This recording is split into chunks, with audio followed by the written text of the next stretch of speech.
नहीं दिख रहा है। शुरू हो गया, चालू हो गया। क्या चल रहा था हमारा? चौहान वंश चल रहा था। सबसे पहले हमने चौहानों की उत्पत्ति पढ़ी। बिजोलिया शिला, तो पूरा 2 मिनट में रिपीट मार देता हूं, इतने में जो नहीं आए वो आ जाएंगे। बिजोलिया शिलालेख में चौहानों की उत्पत्ति ब्राह्मणों से बताई गई है, कहीं वशिष्ठ ऋषि की संतान बताई गई है, कहीं अग्निकुंड सिद्धांत को मान्यता दी गई है। और चौहानों से आप पूछोगे तो वो कहेंगे हम सूर्यवंशी है, ठीक है। इसके बाद में फिर चौहानों के 3 मूल स्थान बताए गए। एक सांबर बताया गया है, और एक अनंत प्रदेश बताया गया है हर्षनाथ अभिलेख के अनुसार, एक पुष्कर बताए गए। फिर चौहानों की वंशावली शुरू की, जिसमें वासुदेव चौहान चौहान वंश का संस्थापक, आदि पुरुष मूल पुरुष 551 ईस्वी में। फिर कई शासक आए जो नाम मात्र के याद करो तो कर लो। फिर हमने शुरू किया अजय राज। अजय राज ने मुख्य रूप से एक शहर बसाया अजमेर। चौहानों के साम्राज्य विस्तार का समय श्वेतांबर और दिगंबर में शास्त्रार्थ हुआ, जिसकी अध्यक्षता भी अजय राज जी ने की थी। अजय राज जी जंगल में चले गए और अपने पुत्र अर्णोराज को शासक बनाकर चले गए। फिर अर्णोराज का मुख्य कार्य, अर्णोराज ने एक झील बनवाई, तुर्कों से रखरंजी झील बनवाई थी। ये कौन सी? अर्णोराज जी ने। इसके बाद में अर्णोराज जी की हत्या कर दी थी उसके पुत्र जगदेव ने। जगदेव को लोगों ने शासक नहीं बनाया, विग्रहराज चतुर्थ को बना दिया। तो अर्णोराज के बाद में कौन आ गया? विग्रहराज आ गया। विग्रहराज की अगर विशेष बात देखें, बिसलदेव, इसके 2 ग्रंथ है, ललित विग्रहराज सोमदेव और बिसलदेव रासो नरपति नाले ने लिखा। और इसके बाद में विग्रहराज ने झोंपड़ा बनवाया था, 2.5 दिन का झोंपड़ा वगैरह। वो फिर एक नाटक लिखा था हरकेली, कवि बांधव इसकी उपाधि है। शिवालिक स्तंभ लेख लिखवाया दिल्ली में। और फिर विग्रहराज के बाद में 1-2 शासक और आते हैं, पृथ्वीराज प्रथम वगैरह। और फिर मैन शासक आ जाता है, सोमेश्वर आता है। सोमेश्वर के बाद में फिर शासक आ जाता है पृथ्वीराज।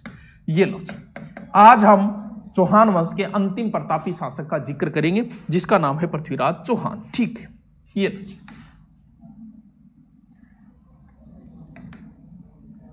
क्या नाम? पृथ्वीराज। ध्यान रहे, इसके नाम के आगे क्या लगेगा? तरते लगेगा, क्योंकि ये पृथ्वीराज तरते हैं। इससे जस्ट पहले एक हुआ 2, और फिर एक तो बहुत अजय राज से पहले हुआ। अभी इनका एक क्रम भी पूछा गया था, पता नहीं अभी कौन सी एक एग्जाम हुई थी, उसमें इनका क्रम भी पूछा गया था। तो ये पृथ्वीराज तरते चौहान वंश का अंतिम प्रतापी शौर्यशाली शासक है, पृथ्वीराज तरते। तो पृथ्वीराज की 1-2 तो उपाधि हो रहा है। ये एक महान शासक हुआ, इसलिए इसका शासनकाल भी याद करना आपको जरूरी है, 1177 से 92। इसे राय पिथौरा भी कहा जाता है। राय पिथौरा, राय पिथौरा का अर्थ होता है जो युद्ध में पीठ ना दिखाए। भाई जी कभी पीठ नहीं दिखाई युद्ध में, वो होता है राय पिथौरा। एक है दल पंगुल। दल पंगुल का अर्थ होता है विश्व विजेता। क्या बात है? कमेंट आज एक को नहीं चल रही है, क्या बात है? 1-2 तो चल रहे हो। दल पंगुल गौर तो दल थम्मन तो उपाधि है गज सिंह की, और दल पंगुल उपाधि है पृथ्वीराज। दल पंगुल गौर तो विश्व विजेता। और ये हमारे हिंदू सम्राट के रूप में जाने जाते हैं, अंतिम हिंदू सम्राट कहा जाता है। हिंदू सम्राट से संबंधित अनेक लोगों के लिए अनेक बातें हैं। हिंदू पथ सांगा को कहा जाता है, और हिंदू बादशाह मालदेव को कहा जाता है। भारत की गद्दी पर बैठने वाला अंतिम हिंदू जो था ना, वो था हेमू। हेमू अंतिम हिंदू था जो दिल्ली की गद्दी पर बैठा, जिसने अकबर ने जिसकी हत्या कर दी थी पानीपत के द्वितीय युद्ध के अंदर, ठीक है। और वैसे मुस्लिम आक्रांताओं ने महाराजा सूरजमल को भी एक तरीके से अंतिम हिंदू शासक कहा है। तो हिंदू शासक के बारे में कही, लेकिन वैसे देखें पूरे भारत में भी किसी हिंदू का शासक रहा तो वो है पृथ्वीराज चौहान, इसलिए इसे अंतिम हिंदू शासक, अंतिम हिंदू सम्राट भी कहा जाता है, ठीक है कुछ। अब आप पृथ्वीराज की बात शुरू करा। पृथ्वीराज की माता को नाम कर्पूरी देवी हो, और पृथ्वीराज को जन्म गुजरात के अंदर हो अहिल पाटन में 1166। इनके पिता सोमेश्वर की हत्या हुई, कुछ कहते हैं अपनी मौत या कुछ कहते हैं हत्या, जो भी हुआ। तो उस समय पृथ्वीराज की उम्र मात्र 11 साल थी। और जाहिर सी बात है भी 11 साल का एक बच्चा ही होता है। 11 साल उम्र कितनी होती है? 11 साल के बच्चे को ज्यादा अनुभव नहीं होता। विष्णु भाटी नाइस, ठीक है जी, नाइस नाइस नाइस, ठीक है। तो फिर जब आपके पास उम्र कम है तो इसका मतलब आपने किसी न किसी के सहयोग से ही काम चलाया होगा। तो अपनी माता राजमाता कर्पूरी देवी का अनुभवी महिला थी, राजघराने से थी, तो जाहिर सी बात है कर्पूरी देवी को भी अच्छा अनुभव था। तो कर्पूरी देवी का अच्छा संरक्षण मिला पृथ्वीराज को। इसके अलावा पृथ्वीराज के 2 बड़े ही विश्वसनीय सहयोगी थे, जिनका एक का तो नाम था मुख्यमंत्री कदम मास, और एक का नाम था भुवनमल। ये बड़े ही विश्वसनीय थे। इन्हीं की बदौलत पृथ्वीराज ने अपने आप को संभाल पाया। क्यों? क्योंकि विद्रोह तो होते ही रहते थे, विद्रोह होना तो नॉर्मल बात हुआ करती थी। भारती सैनी नमस्ते, श्री माधव से नमस्ते। तो कहते इनकी तुलना की जाती है, भगवान राम जब मुसीबत में फंसे थे, जब नागपाश ने भगवान राम को बांध लिया था, तब गरुड़ ने रक्षा की थी भगवान राम की। कहते हैं कि पृथ्वीराज की भी वैसे ही रक्षा की थी, जिस प्रकार नाग से गरुड़ ने की थी, वैसी कदम्मास और भुवनमल ने वैसी की वैसे ही काम किया था। तो ये भी बड़े फेमस है, कदम्मास और भुवनमल। जैसे ही शासक बना, कब? 1177। अब एक व्यक्ति नागार्जुन, नाम सुना होगा सर, में तो को सुना नहीं, नागार्जुन। ये नागार्जुन जो है पृथ्वीराज का चचेरा भाई है। ये अपने आप को विग्रह राज के है, तो ये अपने आप को इस सत्ता के, सर मेरा एक प्रश्न है, इसका जवाब दो प्लीज। न्यू ईयर ऑफर की डेट बढ़ा दी या नहीं? मेरे दोस्त लेना चाहते हैं, आज दोबारा दे देंगे गुरुकुल की घोषणा है, टाइम ऑफर, ठीक है सर जी। टेस्ट सीरीज कौन चाल रही? टेस्ट सीरीज अब भी क्या नहीं, अब कोई एग्जाम ही कौन, कुलदीप सिंह चारण एग्जाम आया, टेस्ट सीरीज चलाएगा, बाकी तो यहाँ टेस्ट होता रहेगा, कभी ले लिया। देखो, और नागार्जुन जो को है जिया ही थे कि बनोगा नहीं, आज नहीं तो काल की इनकी तो बनोगा। तो सबसे पहले आपका जलन किसको होगी पता है क्या? थे चाहे किमी बन जाओ, जिस दिन थे बनोगा नहीं, सौ ज्यादा दुख थारा काके ताउर बांग छोरान टाबरान होएगो। थारा बात नहीं जच्चा तो एक लिख लियो बनाई, बस विधान में लिखनी बाकी रहेगी, बाकी ये शाश्वत सत्य नियम है। जब भी आप कुछ बनोगे तो सबसे ज्यादा जो दुख होगा वो आपके चाचा ताऊ और उनके लड़कों को होगा। तो वो भी चाचा ताऊ हुई है, वो भी अधिकार जतान लाग रहे। आ सोचो पृथ्वीराज टाबर है, काट दियो आ बड़ा के करियो, इनू चालिया और इस साइड में जी बढ़िया बढ़ता है। पृथ्वीराज तो टाबर है, लेकिन ए तो टाबर को नहीं, कदम्मास भुवनमल ए गया और नागार्जुन को काट दियो। कुछ तो कह नागार्जुन भाज गयो, कुछ की मान लियो कि सबसे पहले पृथ्वीराज ने किनका दमन किया? 1177 में शासक बना, एक साल बाद इक्का ताऊआ विरोध करियो, और विरोध करते पहले पोतांग हुई काटियो, यानी सबसे पहले पृथ्वीराज ने नागार्जुनों का दमन किया। बफरिंग क्या बोला? उर्मिला, बफरिंग तो कौन? उर्मिला, ठीक है। दूसरो देखो, एक जाति है बंडानक, कभी नाम सुने तो बंडानक, बाद में जाति को ज्यादा उल्लेख को नहीं। 1182 में सतलज साइड वाइडी कोई जाति को जिक्र सकंद पुराण में भी है। ए बटा के करे आपने के गांव में खेत हुए, खेत हुई सीम हुए, कुछ अपना पड़ोसी ईसा मिल जाए अपन कि वह बोदरे से नहीं दे हमेशा खेत का पड़ोसी, कुछ हुआ बेचारा शुद्ध हुए तो जिसा बोदरे से नारा पड़ोसी हाथ लाग जाए। नहीं एलडीसी इंग्लिश की क्लास नहीं लगती क्या? इंग्लिश ही आज लग गई, आज की बात है, आज लगेगी, आज से इतने दिन नहीं लगी थी। तो जिये मौको मिले थोड़ा सो खूड आगे निकाल ले, थोड़ा सो मौको मिले खूड आगे निकाले। ए भाई साहब आगे बढ़ता जा रहा, बोले नहीं यहाँ तो काम कौन चाले। तो ये सतलज से आई जाती थी जो कहां पर अलवर भरतपुर साइड के अंदर इधर प्रवेश की। पृथ्वीराज गयो, आंगो भी काट दियो। अब भाई पृथ्वीराज जो है वो शक्तिशाली शासक बनता जा रहा था। देखो दोबारा ये लो जी पृथ्वीराज, ठीक है।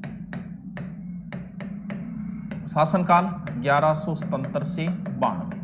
सबसे पहले किनका दमन? नागार्जुनों का दमन, चाचेरा भाई है, ठीक है। इसके बाद में इधर इस साइड में बंडानकों का दमन। फिर पृथ्वीराज के यहां पड़ता है महोबा। महोबा का शासक था परमर्दी देव चंदेल।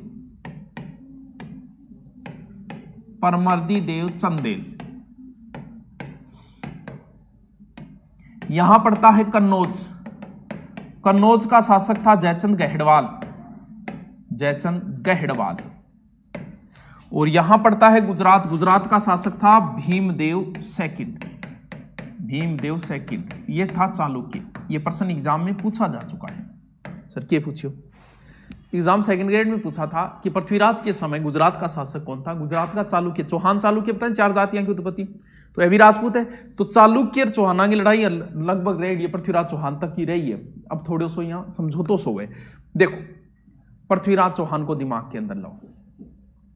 सबसे पहले ऊपर नागार्जुनों का दमन 1178 शासक बना तंत्र में 78 में, फिर दो काम 1182 में, फिर बंडानको का दमन 1182, फिर एक बड़ी लड़ाई होगी महोबा शासक परमर्दी देव चंदेल, ये भी राजपूत शासक है परमर्दी देव चंदेल।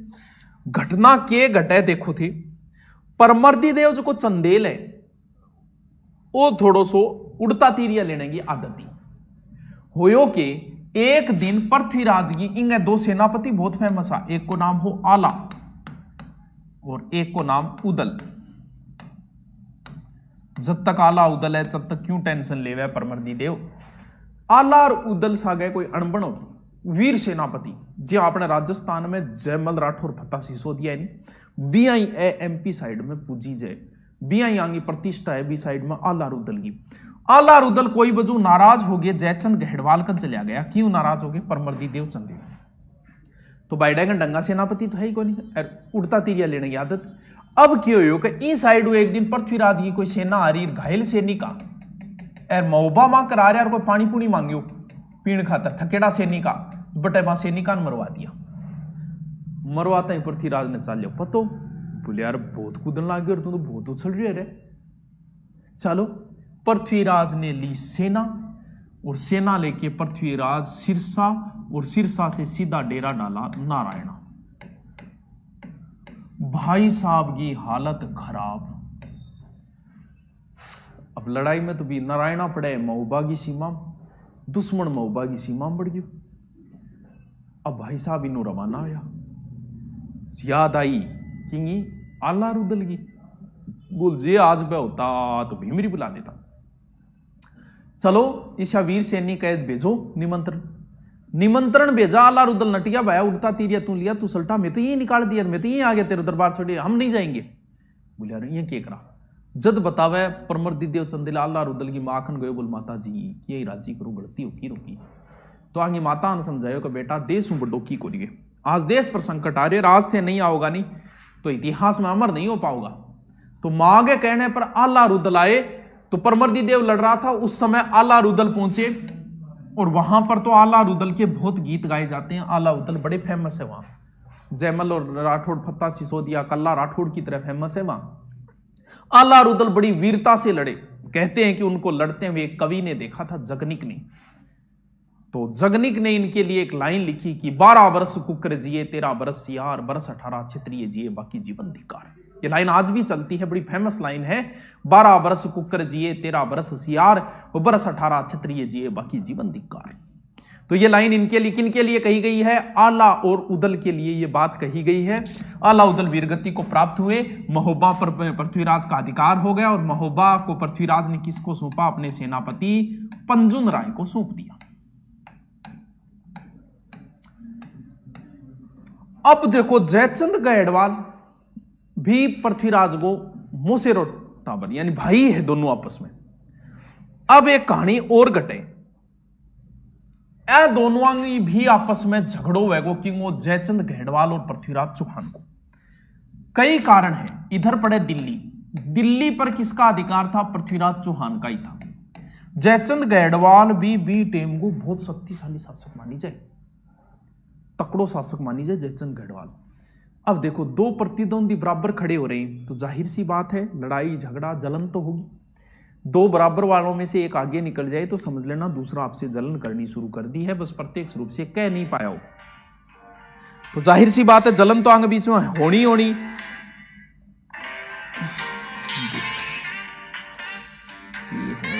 भुवन दत्त के हुए सुनील दत्त की इतनी भुवन दत्त आ रही है, संजय दत्त भुवन दत्त को है। चल तो जलन तो होनी। जयचंद गहड़वाल भी आपस में थोड़ी पृथ्वीराज जरूर राग तो यार वो बड़ो प्रगति कर लिया बिन्न देखो इन्हें मोहबा तक जीत रखे है।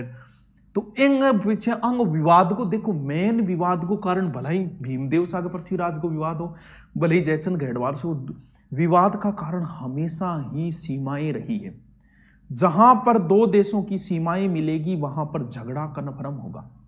भले अपने भारत पाकिस्तान को ले लो, हमारी पाकिस्तान के साथ लड़ाई चल रही है, चीन के साथ चल रही है, बांग्लादेश के साथ विवाद है, कभी नेपाल के साथ। क्यों? क्योंकि हमारी आपस में सीमाएं मिलती है। जहां सीमा थार खेत का पड़ोसी सा था, लड़ाई ला दे दूसरे सा को ला दे। क्यों? क्योंकि जहां सीमा मिलेगी वहां कहीं ना कहीं तनाव हो ही जाता है। क्यों? क्योंकि यहां तक पृथ्वीराज की सीमा है और इधर जयचंद गढ़वाल की है। ये तो है मेन कारण, लेकिन अलग अलग ग्रंथों में इसके पीछे अलग अलग कहानियां गढ़ रखी हैं। क्या कहानियां गढ़ रखी है? देखो, कहानी एक तो मेन कहानी जो की थारी सगड़ांगी सुनेड़ी है कौन सी? संयोगिता की। आ कहानी एक कवि गावे पृथ्वीराज रासो के अंदर आ कहानी है। सत्यता है कि नहीं है वो बाद में देखेंगे। अब सबने सुन रखा है कि पृथ्वीराज लंबी चौड़ी, इसको टाइम खराब करने से कोई मतलब नहीं। आप लेवल की तैयारी कर रहे हो, यहां से कोई प्रश्न पुटअप होता नहीं है, वो तो क्लास में टाइम पास करने के लिए हो जाता है। बाकी सीधी सी बात यह है कि संयोगिता जो है वो प्रेम करती थी पृथ्वीराज से। कहते हैं कि पृथ्वीराज ने स्वयंवर में से अपहरण करके और संयोगिता से गंधर्व विवाह कर लिया, प्रेम विवाह कर लिया। ठीक है, बात अब इस वजह से जयचंद गढ़वाल पृथ्वीराज का हो गया था विरोधी। हम बात इस तथ्य पे करते हैं कि क्या यह बात सही है। देखो, एक इतिहासकार है दशरथ शर्मा। दशरथ शर्मा या कहे ना ना आ कहानी एकदम सत्य है, लेकिन ओझा ने बहुत अच्छा विश्लेषण किया और त्रिपाठी ने भी किया। ये इस कहानी को नहीं मानते, बोल बकवास है। क्योंकि पहली बात तो ये कि जैसे आज मान लो, आज आपसे मैं ये कह दूं कि मैं जो टावरो ब्याह करो नहीं, वो स्वयंवर में करो, स्वयंवर में जीत के ले थर भाभी थर जच्ची क्या बात। क्यों? क्योंकि वर्तमान में स्वयंवर प्रथा ही नहीं है भाई, स्वयंवर प्रथा ही बंद हो गई। तो भारत में अगर बात करें हम, रामायण महाभारत के बाद स्वयंवर का कोई उल्लेख ही नहीं आता। पृथ्वीराज के चौहान के समय भी आज की तरह स्वयंवर प्रथा बंद हो चुकी थी। तो इस कहानी को कैसे सत्य माने? क्योंकि स्वयंवर प्रथा ही बंद हो चुकी थी उस समय तक। इस वजह से ओझा और त्रिपाठी इस कहानी को कहीं भी सत्य नहीं मानते। बोलो, उस समय कहीं भी स्वयंवर प्रथा का कोई उल्लेख नहीं आता। तो ये मनगढ़ंत कहानी है किसकी? पृथ्वीराज रासो की। तो दशरथ शर्मा इस कहानी को सत्य मानता है और ओझा इस कहानी को नहीं मानता। जो भी हो, इनके बीच में थोड़ा सा मन मुटाव तो हो गया था। बाकी कोई विशेष युद्ध, विशेष कोई लड़ाई का उल्लेख इनके बीच में नहीं आता है। ठीक है, चलो ठीक है सर। नोट्स कहां मिलेंगे? नोट्स ठेके पर मिल जाएगा। तू ठेके पर जाए कहीं कहते नोट्स दो तो बेतन आप ही ब्रांड अपने हिसाबों दे देगा। अरे नोट्स कट्ठे मिला के करोगा? नोट्स लिखवान लाग रहा नहीं, अरविंद सालंकी लिखान लाग रहा नोट्स, सिर में मारी है तू। चल, बात आई भीमदेव के साथ युद्ध क्यों हुआ? जाहिर सी बात है, दोनों की सीमाएं मिलती है। यहां अब्बू तक सीमा पृथ्वीराज की चली गई थी, लेकिन एक जगह ऐसा आता है कि इनके मध्य विवाद का जो कारण था ना, वो था अब्बू की एक राजकुमारी जिसका नाम था इंसिनी। यही बात पृथ्वीराज रासो में मिलती, और पृथ्वीराज रासो तभी तो प्रमाणित नहीं माना जाता। बिना मतलब की घुसेड़ रखा है गप ही गप। हाँ पूजा, हाँ आपके कमेंट नहीं चल रहे, बिल्कुल बताओ भी पूजा के कमेंट। सुरेंद्र मीणा जी पूजा जी थोड़ी सी जानकारी दे रहे हैं, तो कमेंट नहीं चल रहे, क्या फर्क पड़े? पढ़ तो लो। कमेंट जरूरी है, क्लास जरूरी है। के भीमदेव ब्याह करना चाहो इंसिनी, लेकिन इंसिनी ब्याह करना चाहो पृथ्वीराज हूं। पृथ्वीराज ब्याह कर लियो, भीमदेव नाराज हो गयो, बोले यहाँ कौन चला भाई साहब, नहीं तो एक आदि पसंद करा मन तू उठा ले जा। तो इंगी बजाऊ भीमदेव भी नाराज। लेकिन कहते हैं कि भीमदेव के भाई ने नागौर पर आक्रमण करके नागौर पर अधिकार कर लिया 1184। इधर से पृथ्वीराज हाथी पर बैठ के आया और इनके बीच में घमासान युद्ध हुआ। पृथ्वीराज हाथी पर लड़ा, फिर हाथी से इधर से ये लड़ रहा था, फिर घोड़े पर आ गए, घोड़े पर लड़े। लंबी चौड़ी राम कहानी, लेकिन कहते हैं कि इनके बीच में संधि हो गई थी। तो कोई विशेष प्रश्न नहीं बनता, इतना ही बनता है कि पृथ्वीराज के समय गुजरात का चालुक्य शासक कौन था? भीमदेव सेकंड था। ठीक है, ठीक है, ठीक है कि बतायो हूं। अब एक मेन लड़ाई होगी जो पृथ्वीराज की मोहम्मद गोरी के साथ होगी। तो वो जो लड़ाई है वो भले ही तो आज पढ़ लो और भले ही कल पढ़ लो, क्योंकि आज पढ़ोगे तो फिर लिखने को टाइम नहीं बचेगा। कल पढ़ेंगे तो कल ये चौहान वंश कंप्लीट कर देंगे अपन। तो हम आज इतना ही याद करेंगे। पृथ्वीराज चौहान पढ़ाया मैंने। सबसे पहले इसका सन बताया 1177, जन्म 1166 है, 92 में इनकी मृत्यु है। सबसे पहले इनके 3 उपनाम बताए, एक राय पिथोरा है, एक दलपंगुल है, एक अंतिम हिंदू सम्राट है। फिर ऊपर से प्रोसेस शुरू करो। सबसे पहले नागार्जुनों का दमन, फिर भंडारकों का दमन, फिर जयचंद गढ़वाल से संयोगिता के मामले में विवाद, और फिर भीमदेव चालुक्य के साथ नागौर को लेकर विवाद। बस साई को गई क्लास नहीं आई सर, साई कोई क्लास को नहीं है आज। हैं, यह तो नहीं होनी चाहिए। चलो अब जल्दी से लिख लो। पृथ्वीराज की अब मेन लड़ाई मोहम्मद गोरी के साथ है, वो कल कराएंगे, फिर लिखना बहुत हो गया, तो लिख लो पहले। लिखो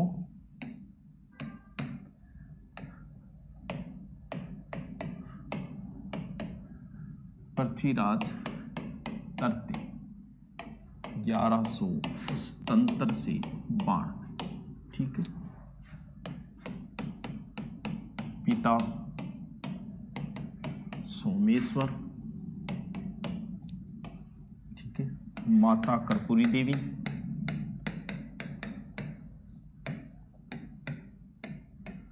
कर्पूरी देवी, जन्म 1166, अहिल पाटन, गुजरात, गुजरात, ठीक है। फिर लिखो मुख्यमंत्री, यानी पृथ्वीराज का मुख्यमंत्री कदम मास या के मास,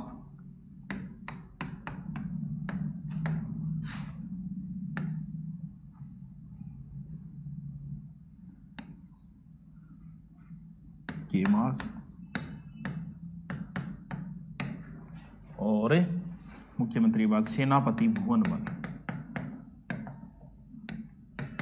भुवनवन, भुवन, ठीक है।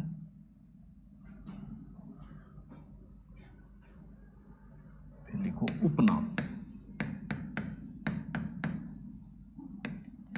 राय पिथोरा,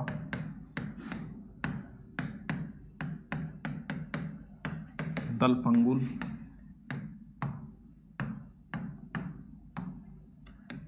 दलपंगुल का अर्थ है विश्व विजेता, विश्व विजेता।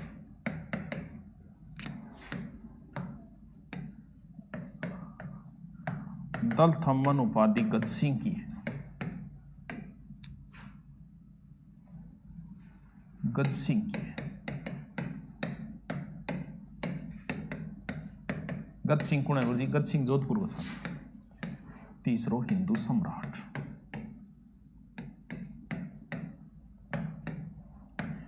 हिंदू सम्राट। ब्रैकेट में लिखो हिंदू पंथ बराबर सांगा, हिंदू बादशाह मालदेव, हिंदू बादशाह मालदेव।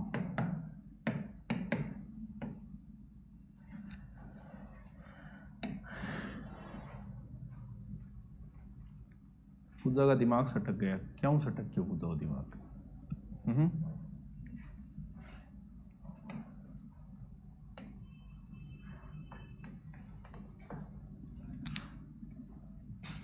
अब लिखो सबसे पहले नागार्जुनों का दमन बराबर 1178, ये विग्रह राज का पुत्र है, विग्रह राज का पुत्र। बस इतना ही, इससे संबंधित कोई विशेष क्वेश्चन तो बनता नहीं। फिर लिखो बंडानको का दमन 1182, देखो बंडानक सतलज से आई एक जाति, सतलज से आई एक जाति,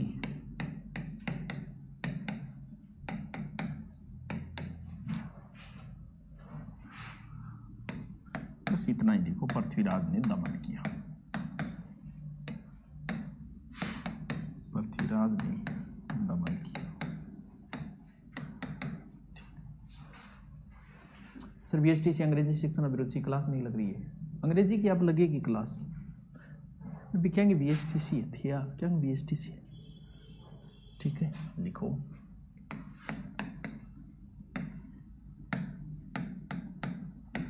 पृथ्वीराज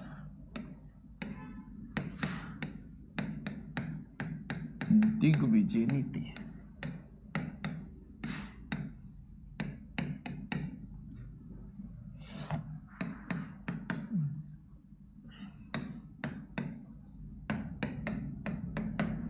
महोबा विजय, तुमुल युद्ध,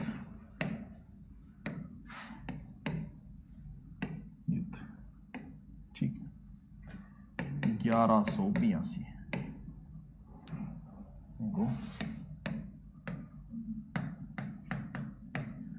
पृथ्वीराज नारायणा पहुंचा, नारायणा पहुंचा,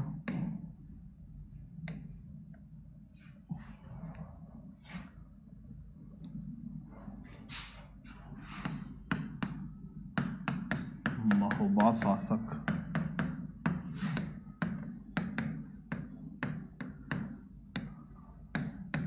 परमर्दी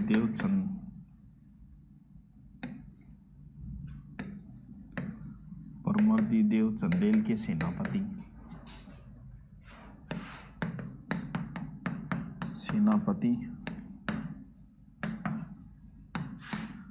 अलाउद्दीन वीरगति प्राप्त हुई, वीरगति को प्राप्त हुई।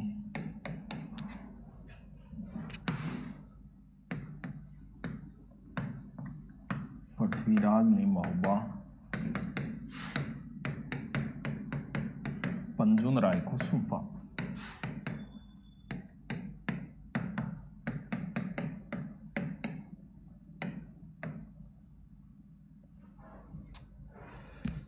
मेरा कमेंट आवेगे भाइयों? हाँ भाइयों बताओ भी ने, जमींदार अंकित बिश्नोई ने बताओ भी थे, कमेंटिंग आ रही है कौन? अरे पढ़ ले, आंख तो कौन देख ली। लिखो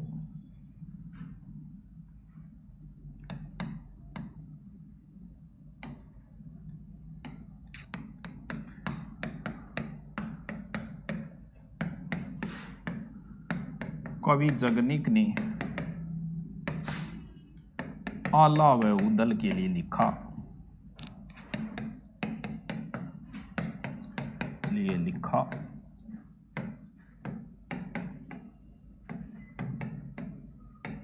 बारह बरस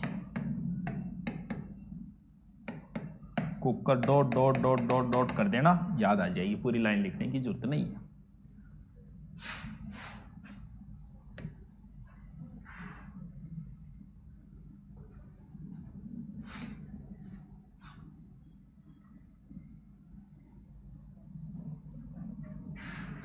लिखो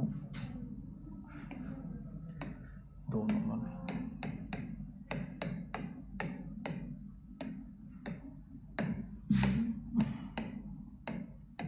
नागौर विजय 1184। लिखो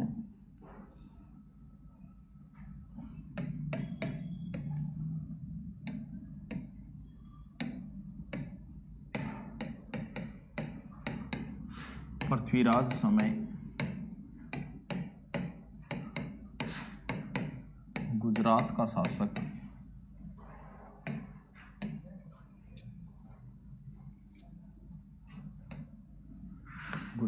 शासक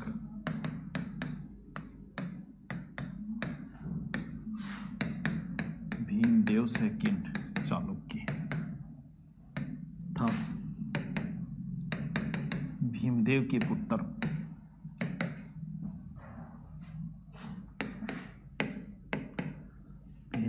पुत्र जगदेव ने नागौर पर अधिकार कर लिया।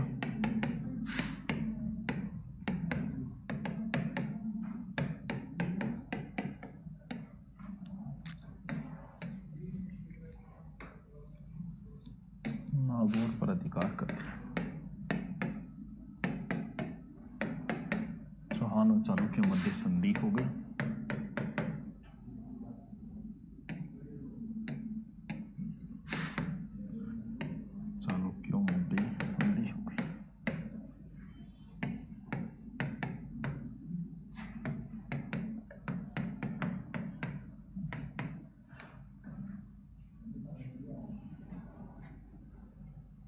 देखो नोट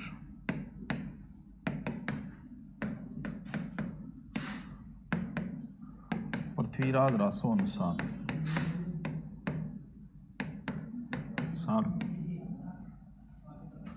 विवाद का कारण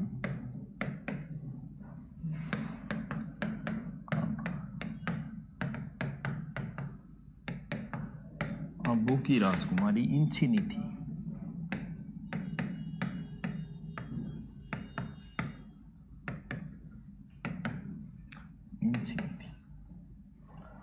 ठीक है,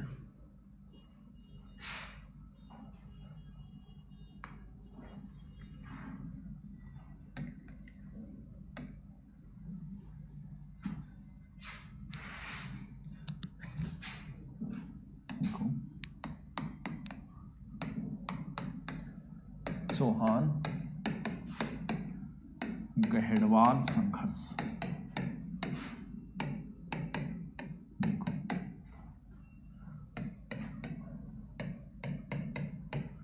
पृथ्वीराज के समय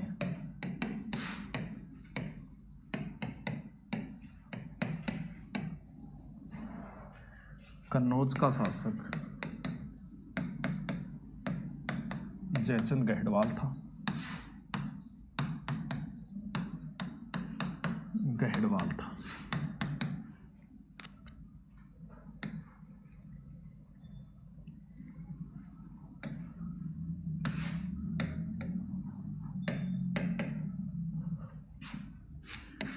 पृथ्वीराज रासो इनके मध्य विवाद का कारण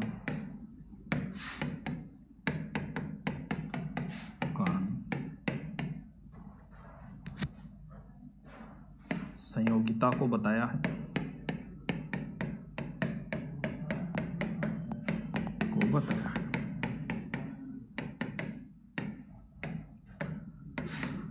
दशरथ शर्मा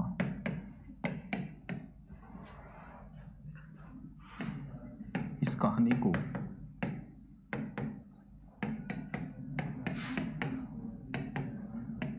प्रेम प्रधान व सत्य बताया।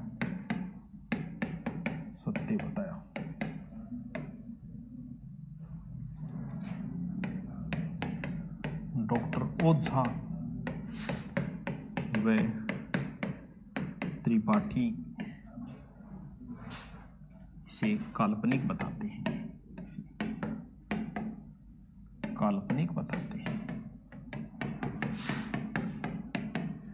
या लो टाबरो बेटी का बापू पूरो करिए कल चौहान गौरी संघर्ष पढ़ाऊंगा स्पेशल। चलो आज तो कल पढ़ेंगे फिर। Okay, thank you.